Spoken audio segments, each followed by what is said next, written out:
Greetings. I'm your host, Glen Alex, and this is the Glen Alex Show live on the Bold Brave TV network.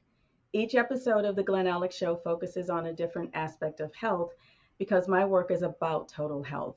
And my mission is to help as many people as I can be joyful, connected, confident, and complete the life experience we call wealth, WELLTH, which is health plus other riches. Now, I want you to let this sink in for a second. If everyone were living the wealthy life, even if just a few more humans were living the wealthy life, we would not have so much strife in our world. We would have no isms. We would have no war. So please join us on this path to live in total health so we can make this place safe and loving for everyone. And with that, please help me welcome my guest, Dana Sardano, artist, author, and educated, to the Glen Alex Show because we're going to talk about achieving wellness. Hi, Dana. Glenn, how are you? I loved your intro, by the way. I'm with you on that for sure. Well, thank you. I'm doing well. How are you? I'm good. I'm good. Good, good. Could you just take a moment and introduce yourself? Tell us who you are. And I know you do a lot of things, but you want to give us the broad strokes first. Oh my goodness. So my name is Dana Sardano. I am well, we'll begin with I'm owner of Ubuntu Fish Gallery in Stuart, Florida, and that's where I'm sitting today. I'm a mother of two.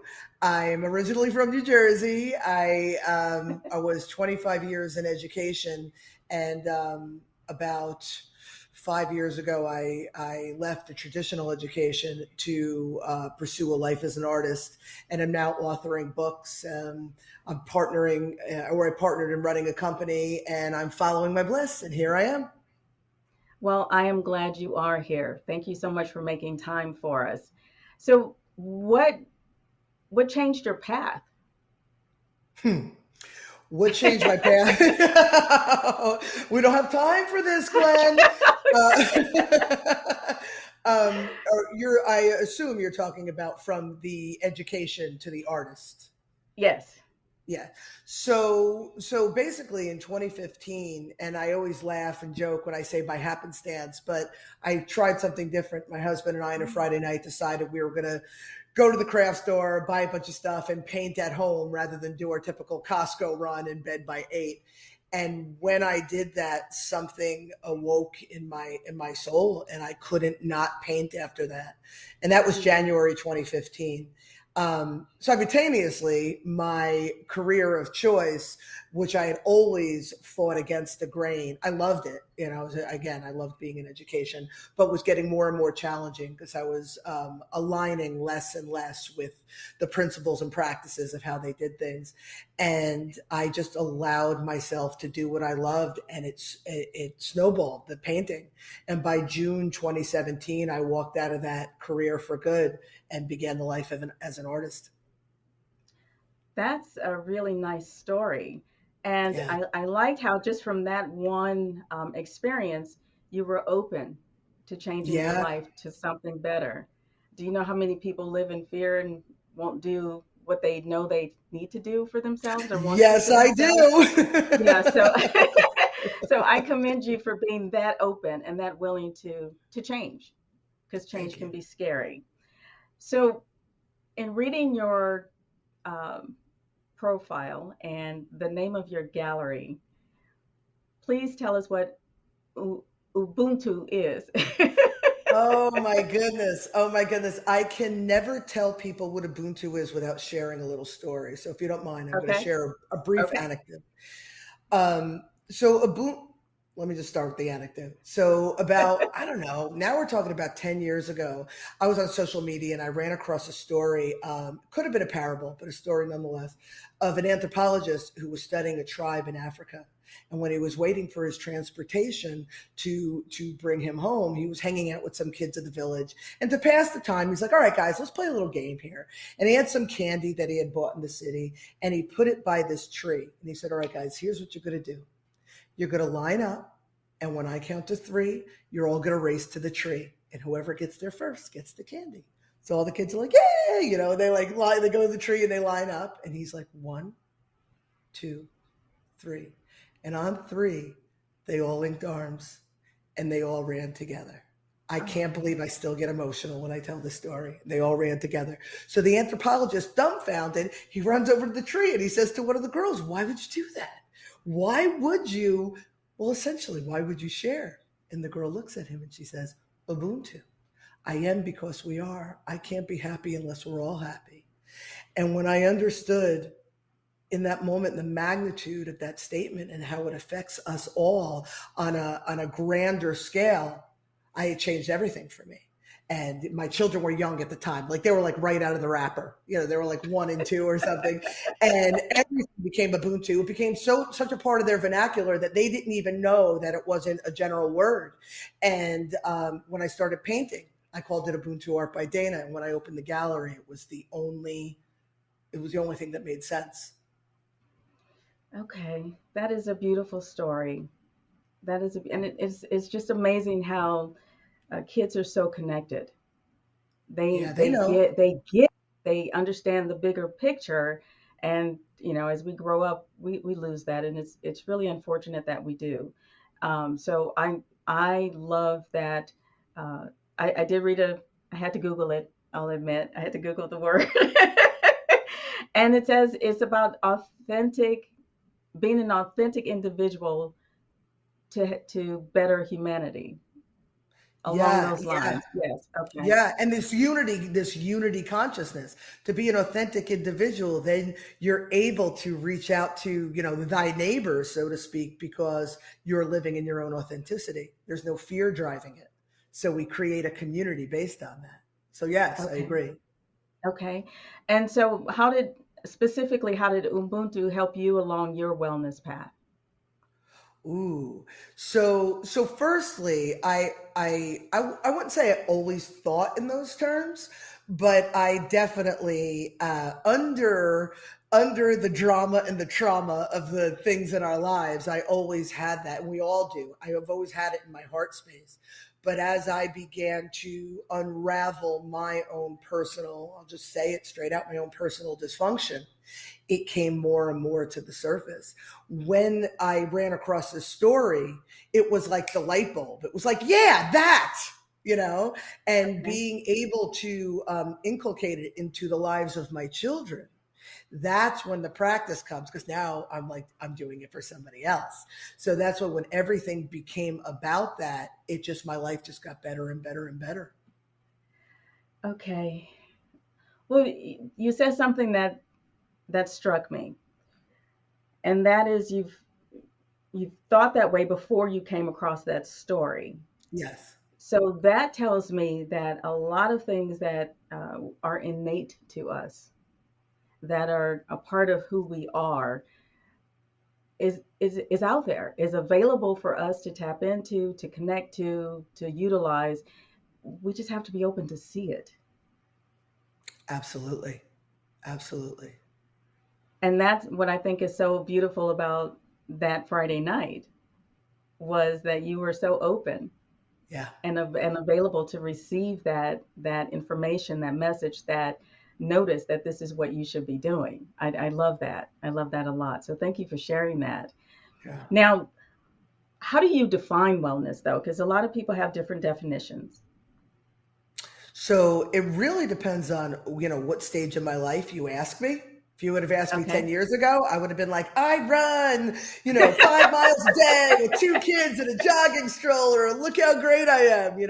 That's what I would have said. And I'm not saying physical wellness isn't important, but all of it, all of it. There is the physical wellness, the emotional wellness, spiritual wellness, energetic wellness, all of it.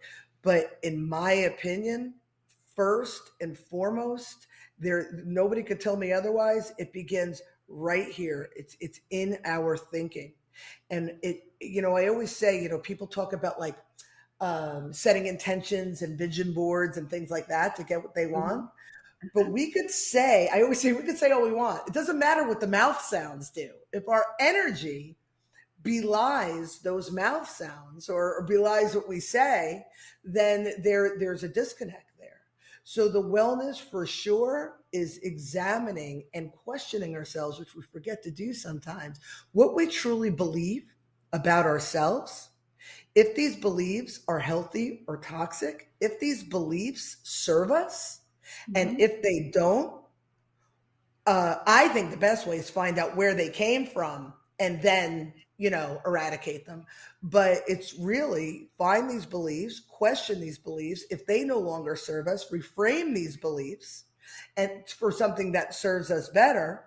And then the other things, it's like I was gonna say it's like unraveling a knot. You unravel the big one, and all the little ones they unravel themselves. You get yourself straight, everything else in your life falls into place. I totally agree with that. And you brought up two things for me. By serve us, if those beliefs serve you, which to me means empower you, inspire Hmm. you, motivate you to live better, be open, be loving, be authentic. If your beliefs are not leading you down that path, then it's time to examine those beliefs and make that shift, as you say. So thank you for bringing that up. And I also wanted to say that I love your attitude when how you described wellness when 10 years ago. It was like, get away from me. This is what it is. Yeah, yeah, and it was all about like how I looked and how and the the Yes. physical aspect, and you start to evolve and realize the physical will come when you get yourself emotionally, spiritually, and just straight and Yeah, aligned. get aligned, get aligned. And the other thing you said too was it doesn't matter what your mouth says or what you think, and if your thoughts are not congruent with your behavior, then something definitely is amiss and needs to be examined. What a articulate and grown up way to put it. I'm like, when your mouth sounds, when your energy is not aligned with what your mouth sounds, something's wrong. So yes, what you said for sure. Well, I don't get accused of being an adult very often, so thank you. Oh my goodness, you're awesome. So, how do the heart and the mind you just touched on the mind a little bit just now. So you also believe that the heart plays a huge part in wellness. Oh, yeah. Yeah. People talk about the difference between knowledge and wisdom, right? And Hmm. knowledge is something that you learn from a book, and wisdom is something that you gain from experience. But if you go another step, the knowledge that we gain is important because the more knowledge we have, the more stuff we know, the easier it is to navigate certain things, right? But Okay. the knowledge Okay. is processed through the brain, the wisdom is processed through the heart. And the wisdom comes from having experiences, learning the depth of those experiences. In some degrees, if you want to get a little bit more out there, it becomes imprinted on your soul. But when our heart is closed and we live in fear, and again, I always refer to fear like it doesn't always have to be the extreme. I don't have to be hiding behind my couch. Fear could be I don't say what's on my mind because I don't want to hurt somebody's feelings. It could be that benign or that simple, right? So Right. when we don't allow ourselves to have experiences for fear that fill in the blank, then we don't gain that wisdom.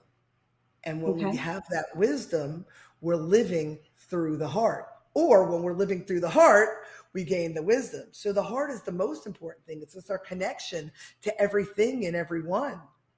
Okay. Well, let's hold it there because it's time to take a short break. Okay. I'm Glen Alex, and you are watching the Glen Alex Show live on the Bold Brave TV network. When we return, Dana and I will get more into how you can achieve wellness. Stay tuned, and we'll be right back.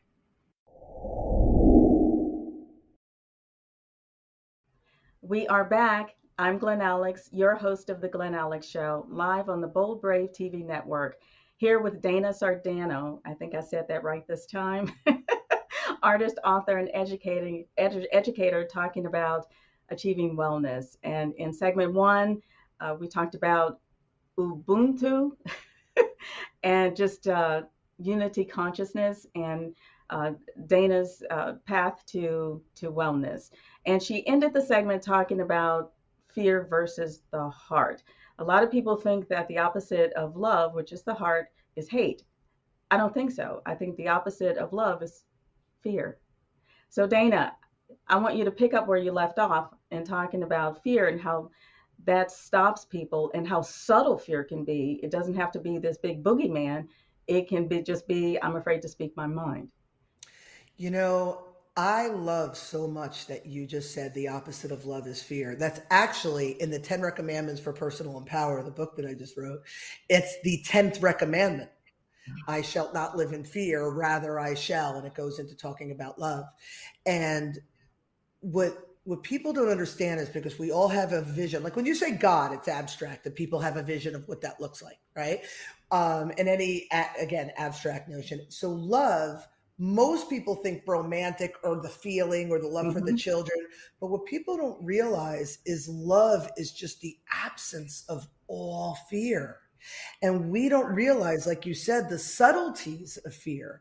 So it could, like I said earlier, it could be as simple as just not doing something because what will they think? What will they say? Or what if? Or not even realizing you have a belief about something about yourself that you don't think you're worthy of doing something. And that's all based in fear. You know how you know it's based in love? How? Feels good. Feels good. It feels good in a way that's not like a cookie that feels good in 2 seconds and you want another one. It feels it feels right. Like I think about my husband when I met him, and I had been single for too many years to count.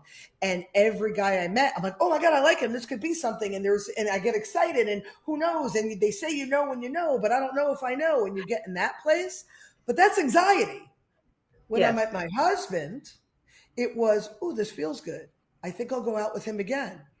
Oh, I'm not playing games about picking up the phone because I want to talk to him, and that feels good too.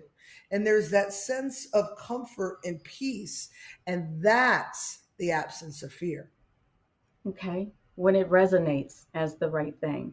Beautiful. Again, being a grown up with the articulation. Look at you. I gotta hang out with you. You're going to give me a complex. Oh no, you are so grown up. I'm so impressed. Now I have to be mature all the time. Come on. Don't worry, I'll wear off on you too. It'll be a nice little team. Okay. That's awesome stuff. Now, when I'm a clinical social worker, so in graduate school, I remember there was always the macro versus the micro group. And I remember butting heads with one of my classmates because she thought it was all about, organizations. And for me, that's why I went into mental health, because you, you can't have a healthy organization or collective if the individuals in that collective are unwell. So, can you speak to individual versus collective wellness? Oh, yes, I can. So, again, I mentioned Ubuntu earlier about this unity Hmm. consciousness and the importance of us all coming together and lifting one another up, and having empathy and caring about one another. However, if we don't tend to ourselves and our needs first, we've got nothing. And that concept of, you put the oxygen mask on first and then Hmm. you put it on another, I mean, that doesn't come out of thin air. So if I am not well, right, if I am overly stretched and anxious and unhappy or whatever, all the things that are mental unhealth, right, then how am I going to be the best mother I can be to my children? How am Right. I going to be a good wife, a good friend, a good neighbor, a good citizen? I'm Right. not. I'm going to be at 25% capacity, maybe 50% capacity. The only way I can be anything to others is if I am the best version of myself. And that comes with being, and I'm going to say a dirty word here, so hold your ears. It's about being selfish. It's about being selfish. You say selfish, everybody cringes, especially Yeah. women. Oh, God, you can't be selfish because there's such a negative connotation. But all it is caring for and being of the self. And Right. until you do that in every, aspect, then you've got nothing to give. And so I'm with you on that. It's not, yes, it is the collective, it is the macrocosm, but without the microcosm, you got nothing. You got nothing. And I'm I totally agree with you. I totally agree with you. Now, I was really upset when I read a couple of articles yesterday about uh, high school girl athletes now being required to report on their menstrual periods. And folks, what are we doing? What are we doing? We're just creating more and more divides that are based in fear, uh, based in lack of understanding, based in an unwillingness to even learn about the differences between us. And so that really upset me. So I wanted you to address that in terms of Ubuntu. Ooh, I felt myself get hot when you said that, and I was burning up yesterday.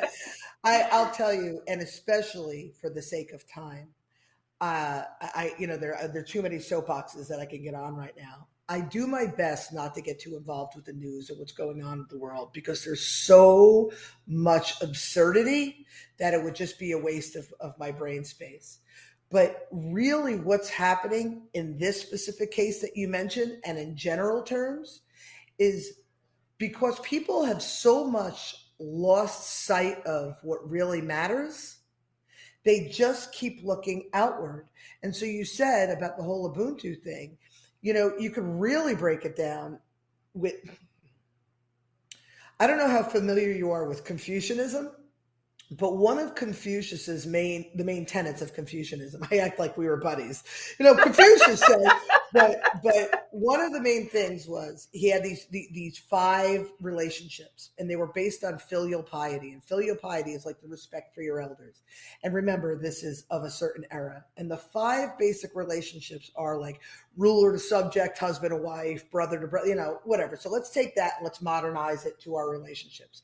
But the concept is, if we can have respect and understanding within these relationships, then everything else will just be in peace and harmony and make sense. Now, I've watered it down as much as you could water a concept down in saying this. Obviously, there's more to it.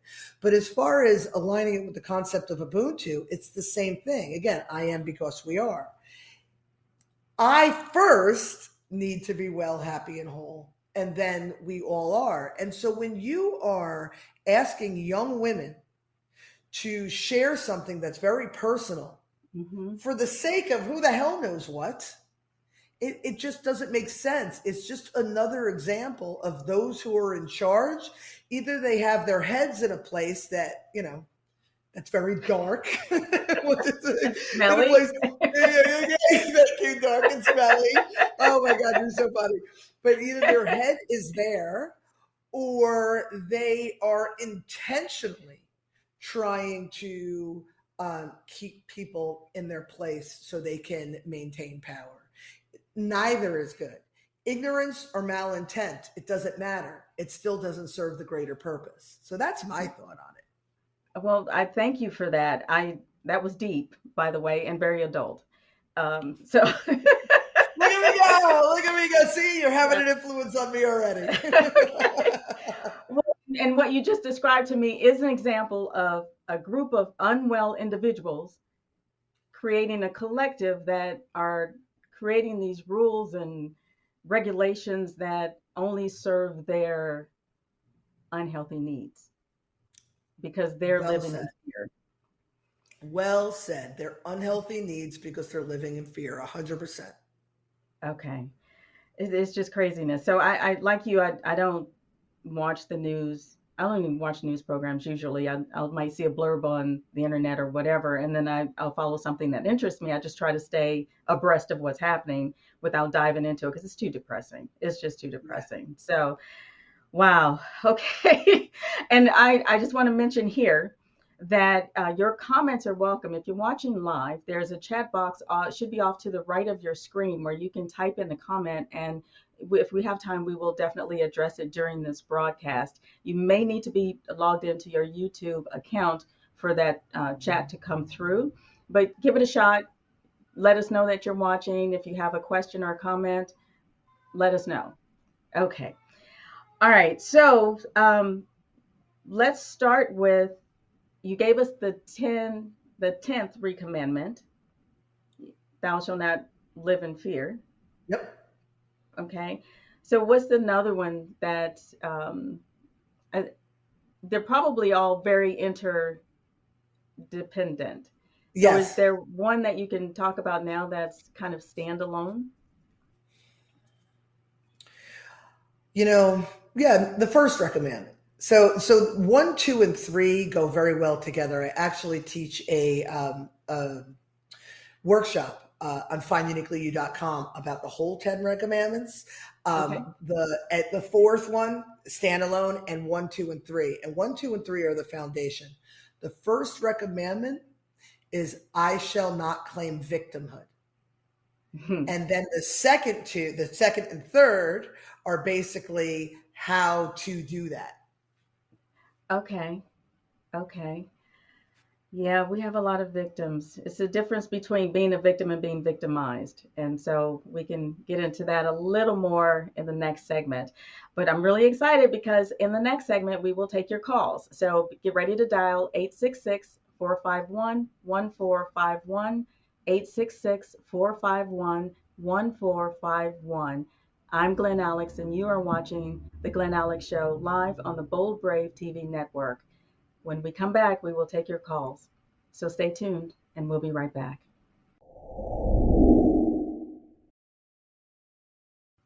Welcome back. I'm your host, Glen Alex, and this is the Glen Alex Show live on the Bold Brave TV network. I'm here having an amazing conversation with Dana Sardano, artist, author, and educator. We're talking about wellness, we're talking about collective consciousness, we're talking about a number of things that feed into both of those. When we left the previous segment, uh, Dana was taking us into the first of the 10 recommendments. And so she's going to get into victimhood in just a moment. But I want to remind everyone that the lines are open. So please call 866 451 1451. All right, Dana, what else did you want to add about being a victim? You know, again, victim is such a strong word. So when people think, well, I'm not a victim, I was my whole life thinking that I was tough and I was strong. But the way I perceived the situations I was in, I was always victimized. And if this is how you know if you think in those terms. It's not win-win. It's always win-lose. It's always victim-victor. And our society has created such polarity in people's perspectives through everything. I mean, again, the news, our institutions, Yes. even on TV, there's always the hero and the foil and sports, all of it. And we adopt that and think that there's not necessarily a gray area. It has to be black or white. And what I want people to understand, and this is what I talk about in the I shall not claim victimhood recommendment, is that everything that comes our way, the good, the bad, the ugly, it's all just information. That's all it is. Mhm. It's our personal filters, our personal perspectives, our own conditioning, or, again, some of us had horrific experiences, but all it is information. The second recommendment says, I will not become entrenched in my emotions. We have been gifted when we were born this emotional guidance system. If it feels good, let's do more things like that. If it feels yucky, let's do fewer things like that. But we're conditioned to think that we have to do the yucky sometimes. And I'm saying, why? Why? So when we are in circumstances that we feel victimized, we have to ask ourselves, and again, it doesn't have to be extreme, what is it about my belief that I am seeing it this way? And what is it about my patterns, recommendment number 3, that I continue to see the same sort of experiences in my sphere of influence? Oh, because it's And you're a bad yeah, person. You're weak. You're unworthy. yeah, but why? Why do Just you because you're believe that? defective. Because you're defective. There's something wrong with you. Because you're defective and there's something wrong with you. And we know, because we are so enlightened, but I'm just kidding, but we know that that's not the truth. The truth is that every single baby that is born a little bundle of love. That's it. I'm not saying that there aren't, sometimes defects and issues and stuff like that, but they're all born concentrated love. It is the experiences that they endure through their life that then shift the trajectory to living in fear.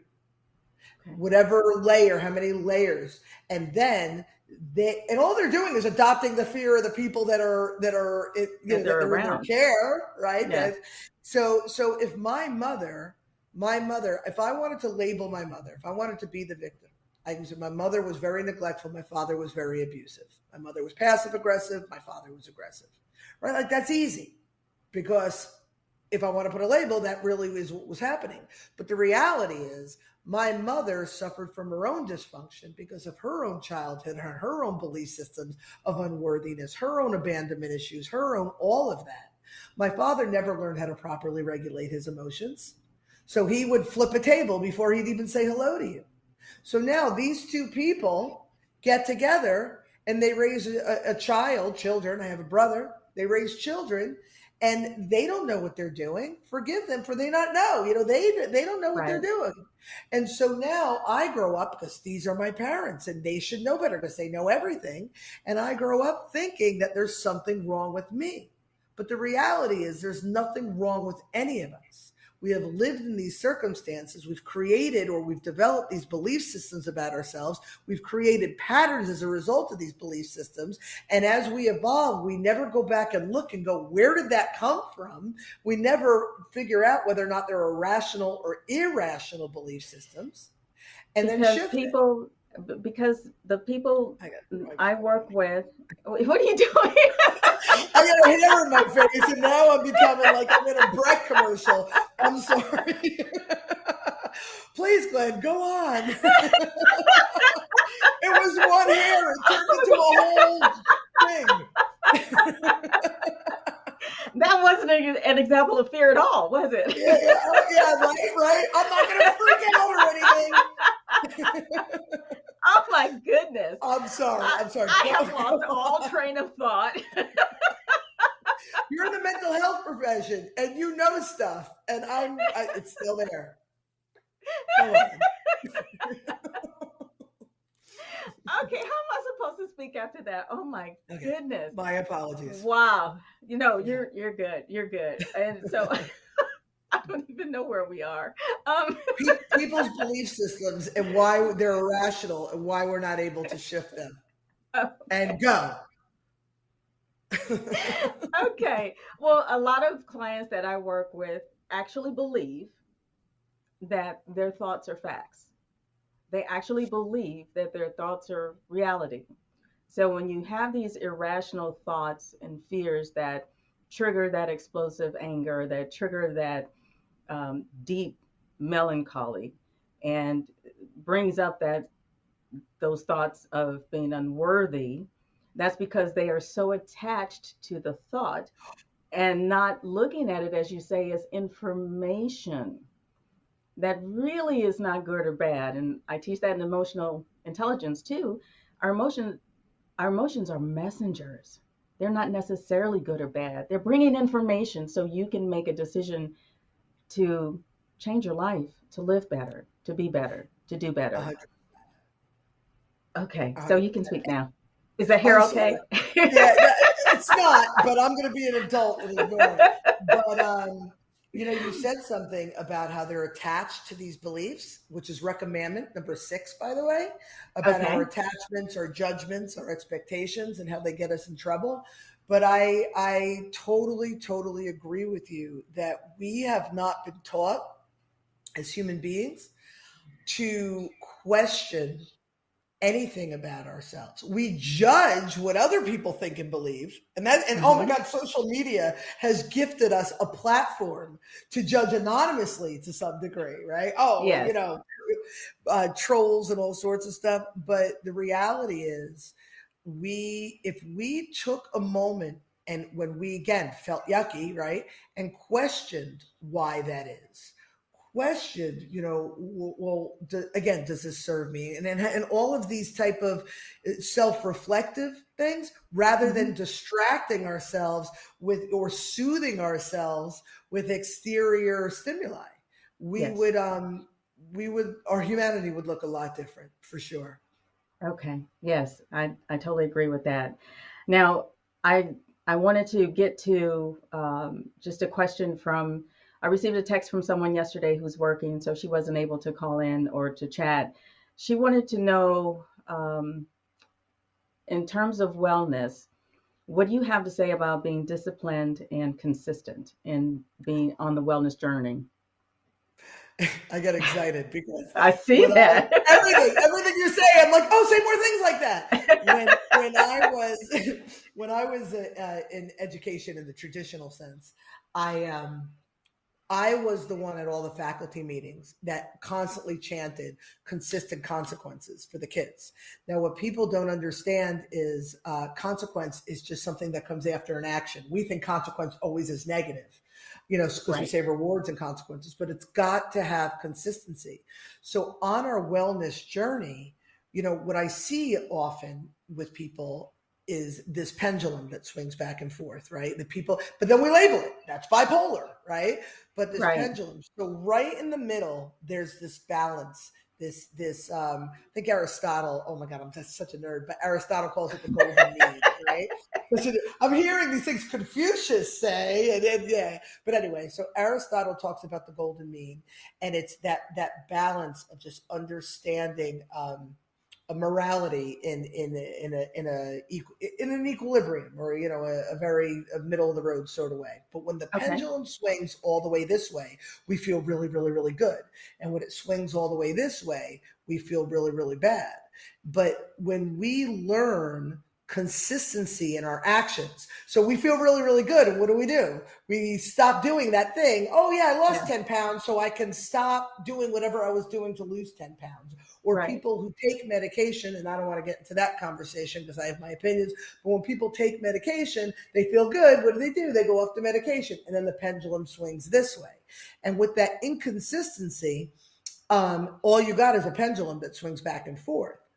But when you remain consistent and understand, I might as well do it because I've already thrown out Confucius and Aristotle. The law of karma, right? The law of karma. People think karma is this like mystical and magical, ooh, karma does these things. Karma is just cause and effect relationship. Logically, if I do something with positive intention that serves me, that's for the best, even if it doesn't show itself immediately, the ripple is there, it will show itself. So if I do another thing, it's like connecting the dots, and another, it's like connecting the dots. And what it does is it creates a momentum in a direction that eventually you will see the consequence, you will reap the reward of your actions. So consistency is the only way to go, and you have to trust that you're making a difference. Okay, but I don't feel like doing it today. I'm not motivated to get that done. So so so I'm sorry. I no, no, thought no. your floor was That's just closing. me. I'm not Yeah. motivated to get it done. I don't feel like doing it right now, and then that disrupts the consistency. What would you say to that person? I would say that we are all human beings and that we need to be gentle with ourselves. And sometimes we don't feel like it because our body is telling us to, whatever the thing is telling us to rest, or it doesn't feel right, or it's just, you need a respite because it's a lot of work to do the right thing. It's a lot of work to take care of yourself. It's a lot of work. So Yes. even though consistency is important, um, being so rigid, I think, is counterproductive. So if you don't feel like it just because you don't feel like it, then we got bigger problems. Then you need to look at yourself and say, okay, what is something I can do? Oh, chapter 5, what, or recommended 5. What can I do in this moment right now that'll bring me closer to contentment? So you may not be able to do this thing. It's like when I used to run when I was like a hero with the jogging stroller and the whole nine. We already covered that.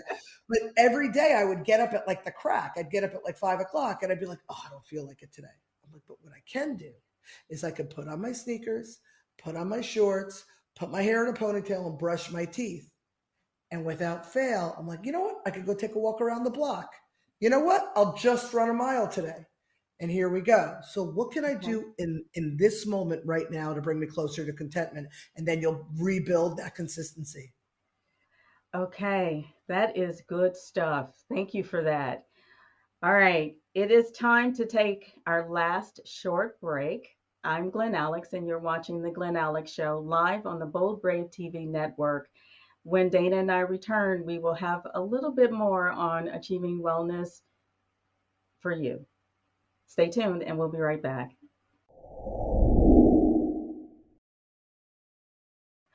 Welcome back. I'm your host, Glen Alex, and this is The Glen Alex Show live on the Bold Brave TV network. Here with Dana Sordano, just having a wonderful conversation about wellness, being interconnected, humanity, all sorts of things that we think will make the planet a lot better for everyone.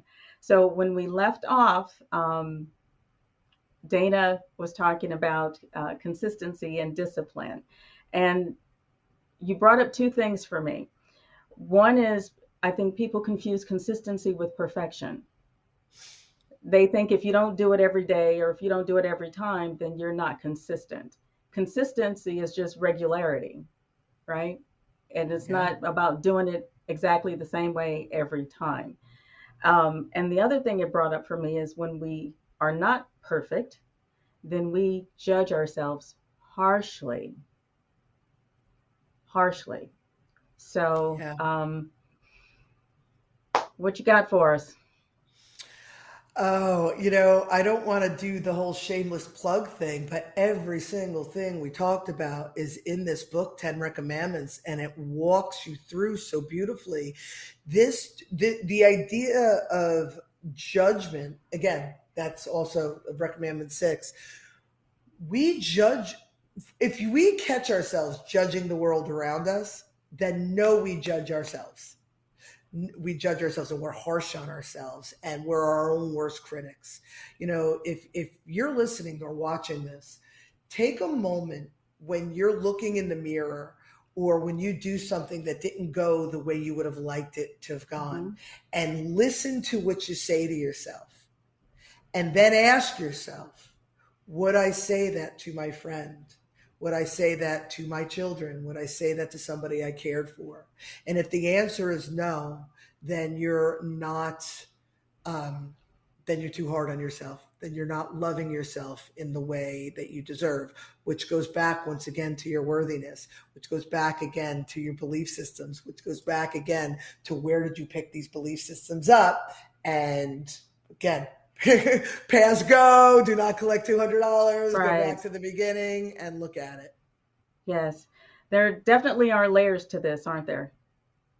Oh, for sure, for sure. And I feel that there's like that one, that one key thing. And again, it's about our beliefs about ourselves and getting to the bottom of that.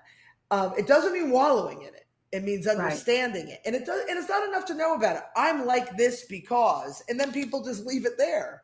Okay, great.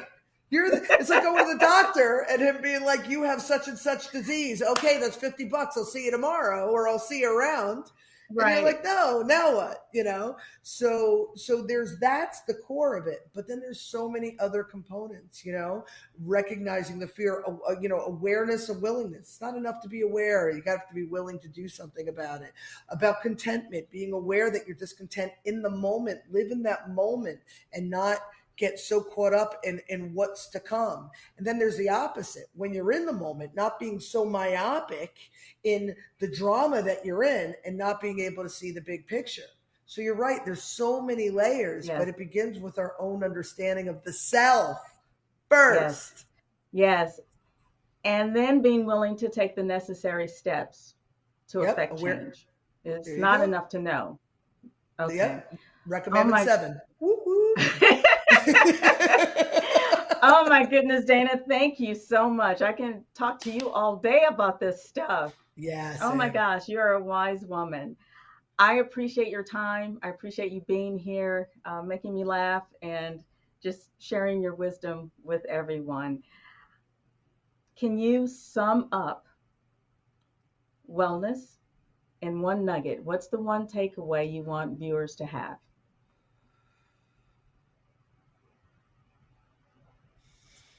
The one nugget: ignore your critics, Okay. especially the inner critic. Ignore your critics. Okay. That's a nice sum up. Well, you said it one nugget. I mean, I could do this all day. I could do this all day. No, No, it no, no, no. really, I love appreciate that. yourself. Love Ignore your yourself critics. first. Yeah. Okay. Yeah, ignore your Okay. critics. All right. So if anyone has a question for you or want to reach out, how can they contact you? Oh, so the best way to reach me is I have my website is Ubuntu, Ubuntu, UbuntuFishGallery.com. Okay. But I also, this is the big one. I have partnered up with an old college friend of mine. This is her brain baby, but to create this platform called FindUniquelyYou.com. Clearly, in the time that we have, I don't have time to explain it all, but No, we don't. it's about, no, it's about uplifting and inspiring. Okay. But I teach workshops based on this stuff. My book and audiobook that I narrated is available. So if you could Okay. go to FindUniquelyYou.com, you'll find me in all my glory. Okay. Well, thank you again for being here. I really appreciate you. Thank you. You as well. Thank you. Okay. Thank you. And thank you, audience, for joining in. I hope this information has been really helpful for you. And I hope you understand that wellness is about your wholeness, about the balance between your body, mind, and spirit. And I'm going to focus on the spirit for a moment because the physical and the mental are getting more attention. And by spiritual, I mean how connected are you to your personal truth and to your humanity?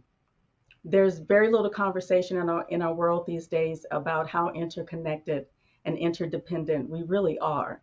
So I want you to understand that um, dehumanization and indifference, they are deadly viruses. So please don't let them infect you because your wellness and our planet's wellness depend on that. So to learn more about my work, please visit glenalex.com and join us next week on The Glen Alex Show here on the Bold Brave TV network. And until next time, be well. Joyful, connected, confident, complete. Let